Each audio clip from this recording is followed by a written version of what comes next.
Do you know what is the meaning of leverage? You see, most people in Go uses Hane or bending move just to create and play a basic shape. But in reality, that move is the definition of leverage in Go. You use a Hane or bending move for one of three reasons. 1. Build territory. 2. Upgrade your position. Or number 3. Cut your opponent and slice them in half. And today I'm going to teach you how to master one of the most critical weapons in Go, using the Hane. The move and weapon that is used from beginners all the way up to professional level players. So the first way to use a Hane we're going to talk about is locking down your own territory and building your base. If black plays another move, for example just extending his territory, if white goes down here, this move is massive, it's gigantic. White has about 15 points, white is threatening to enter black territory, and white has a corner. In this position, black must find a way to lock down and claim his own territory in the corner. And that move, ladies and gentlemen, is the Hane. And before you using Hane everywhere on the board, first you have to make sure your surrounding stones are strong. Because if your surrounding stones are not strong, for example like this position, if you use a Hane, what's going to happen is you will get killed. So Hane, you must use this weapon very strategically and very carefully. Now going back to this position, your surrounding stones are very strong, you don't have any weaknesses, and therefore this Hane is very powerful and brutal. White cannot double Hane, white cannot Hane again. This will be a beginner mistake that many people will make. The reason is you can simply Atari, threaten this stone, and then capture the stone that Hane or blocked the black stone. So the best course of action for white is to extend over here. Obviously, if white doesn't do anything, you can Atari, they connect, and you just claimed a massive corner and turned the entire corner and the side into your territory. So that's why white must play over here, and you can play somewhere else. So this Hane is a very massive exchange and benefited your position a lot. Now in this position, how can black claim his own territory? If you play somewhere else, white can Hane. And what you can see is, after we play a few more moves, white has a very solid potential and a very strong center. So in this position, black cannot play somewhere else. Black must Hane. Because these two stones are already strong, this move already made sure this cut doesn't work. Because if white cuts, it will be 2 liberty versus 3 liberty, and black is going to win this fight. If white Hanes, you can extend, and all of a sudden, you've just created about 20 points on the side by simply using a Hane and upgrading your position. In this position, the direction of a Hane is really important. If you Hane on the second line, the b4, then although this move is okay, it's pretty big, but it is not as big as a Hane on e4. Because white can extend, if black still blocks the territory, yeah, it looks like black still has like 15 to 20 points. But now the difference is, since you Hane on the wrong side, you've helped white improve their position. So look at the difference. This variation and this variation. Of course black is better. Black made territory on a higher line, the position had an upgrade, and white's position is in scrambles. These two examples is how you can use a weapon of a Hane to upgrade your position and at the same time make territory. Now we're going to move on to using Hane to defend your territory. So in this position, white just play e2. What is white trying to do? I think it's pretty obvious, guys, right? If you play somewhere else, white is going to jump and enter into your territory and steal all your territory. Now black has only a very tiny bit of territory and black's corner is gone.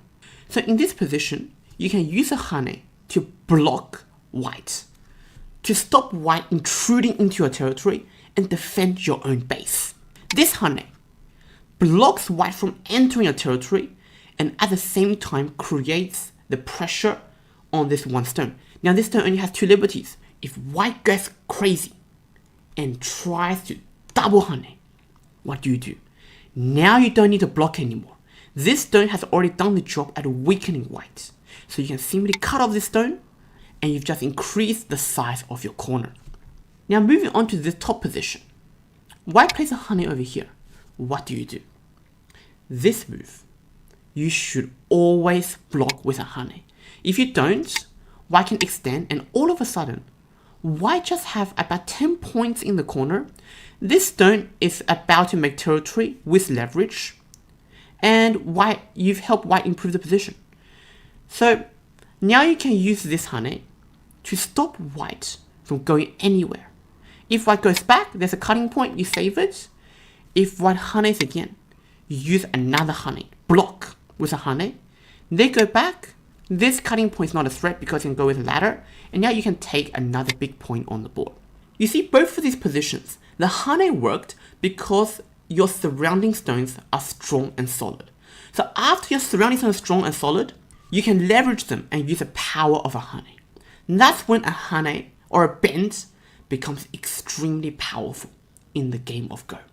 This position, white just played d10. And now let's look at black's position.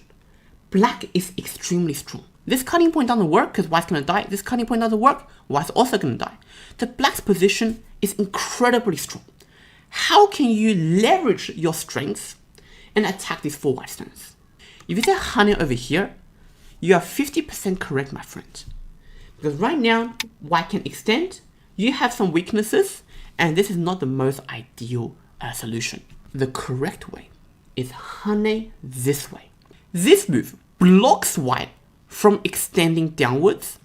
You've controlled white's direction of play, and you have put a lot of pressure on the white stones. Whereas compared to this move, white goes here, white has 4 liberties, and now white has a direction of where to play. So this move is the best move in this position.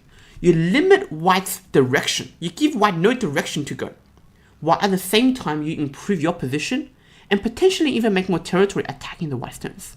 A few sequences can go like this. White escapes here, you push again, and you jump.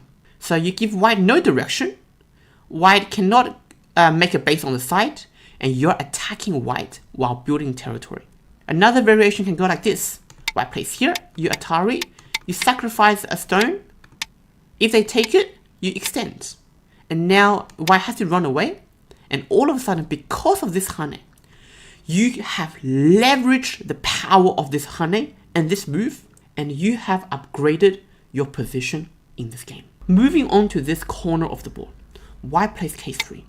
What should black do? You've seen the meme of the 5 black dudes? Yeah, that's this position right here. Now you have so much potential around you. You can leverage the strengths around your stones. You can simply Hane on k2. What's white gonna do? White has 2 liberties here. White cannot go anywhere. If white tries to Hane, you cut it off, and these 2 stones becomes your lollipop. If white cuts over here, simple. You eat these 2 stones as a dessert. Now, finally, this position is the true brutality of a Hane.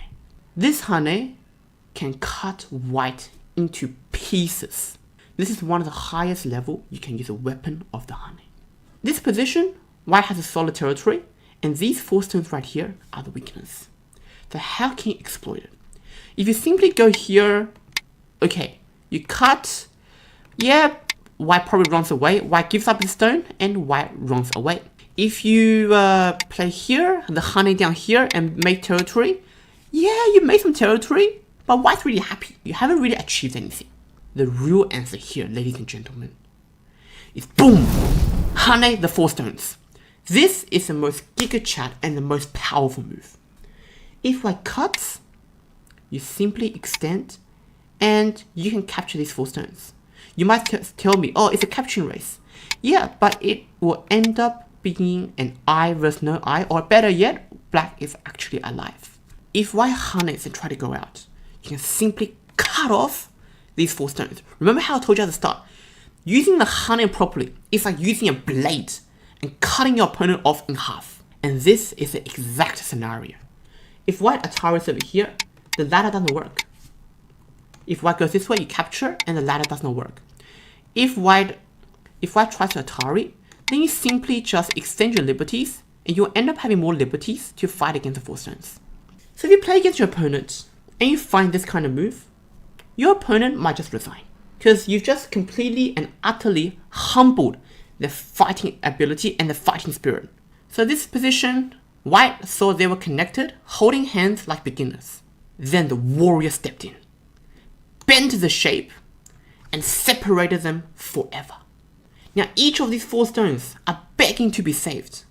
But too bad, my friend, I don't play rescue missions. That's how Dan level players uses a hane or a bend. Not to literally bend or hane, but the move is to break structure and break the flow and force the flow into their favor. All of these positions I showed you in this video are common positions and common scenarios you will likely face while playing a game of Go.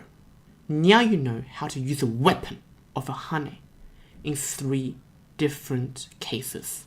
Upgrading your position, securing, building, and claiming your territory. And number 3, pressuring weak stones or cutting off weak stones entirely.